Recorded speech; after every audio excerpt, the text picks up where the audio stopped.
What God cannot do does not exist. Good morning. My name is Florence and I'm giving this testimony from Lagos. On Thursday, December 8th, I was coming back from work when my sister called me with panic, saying I needed to get home as quickly as possible. There had been an incident in the house, a domestic accident involving trauma to the head of my house help. And when I got home, indeed, the situation was very bad. My house help had been sitting in the same position for some time with her head in her hands. She couldn't move and she couldn't even open her eyes. And even though my sister had administered first aid, given her painkillers, poured water on her head, it was very clear that the situation was deteriorating. So I prayed over her, I anointed her, and I started making calls. So we decided to take her to the hospital. Going into the car, we literally had to support and carry my house help into the car. And my sister had already advised that I should call my family and let them know what was going on because prayers were needed because of the situation we found ourselves in. So I called, and my sister, who went to the hospital, my help joined. It was a conference call of my siblings and I.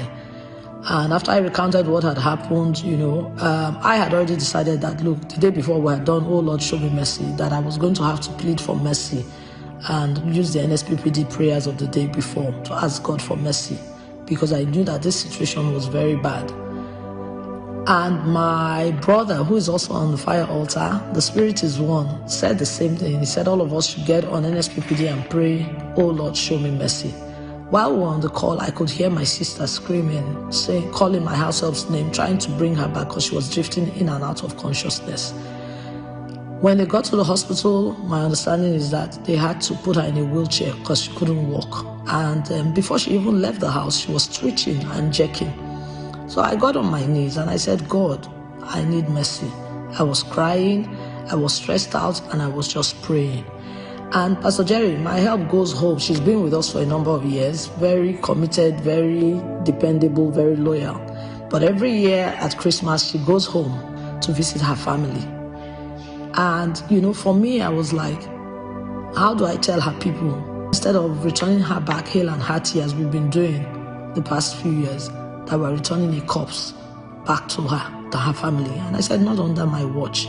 And I was praying, I was crying, I was reminding God that we had been praying that we will not bury and we will not be buried. And we continue to pray. In the hospital, they were battling to save her life. As a matter of fact, the doctor was asking her what manner of trauma was this, because the symptoms she was displaying were so worrisome. Her SpO2 was down to 39%. And at a point, she became delirious. They heard her calling daddy. And my sister had to tell the doctor that her father was late, that my help is actually an orphan. And the doctor was like, look, when they're going like this is how they start seeing, relatives or friends who are dead. And the doctor told my sister to, call the name of someone who she loves and who is still alive as a way of willing her back to life. And, my sister was talking about her guardian, her auntie, who is a mother to her. And, Pastor Jerry, at a point, they couldn't get any heartbeats. There was no heartbeat. My help literally died. And the doctor was saying, not under my watch. So I believe that she also is an Nsppdian, and God just surrounded my help with Nsppdians. She died, but God brought her back to life. What God cannot do does not exist. What the enemy meant for evil, God turned it around. Because her symptoms were so bad, even after she was revived or after she came back to life, the doctor said we still needed to do an MRI just to be sure that, to understand what was going on so that we would understand what next to do. Because it was very clear that she had suffered some sort of traumatic brain injury. Pastor Jerry, I prayed. I said, God, I know something happened. I know there was damage, but I prayed for mercy that they would not see anything. Pastor Jerry, she did the MRI. Here's the MRI that she did the next day. And the results show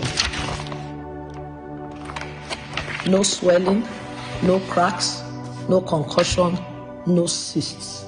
In fact, she was discharged the very next day. And as we speak, Pastor Jerry, she is back home with her family for her annual Christmas visit, hale and hearty.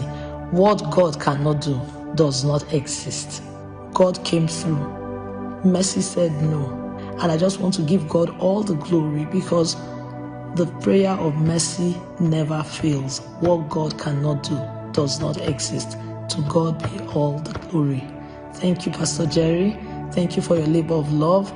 God bless you. God bless Pastor Eno. God bless Pastor Oguru. God bless Pastor Oke and all the entire Nsppd team. May God reward your labor of love. What God cannot do does not exist. Thank you. Indeed.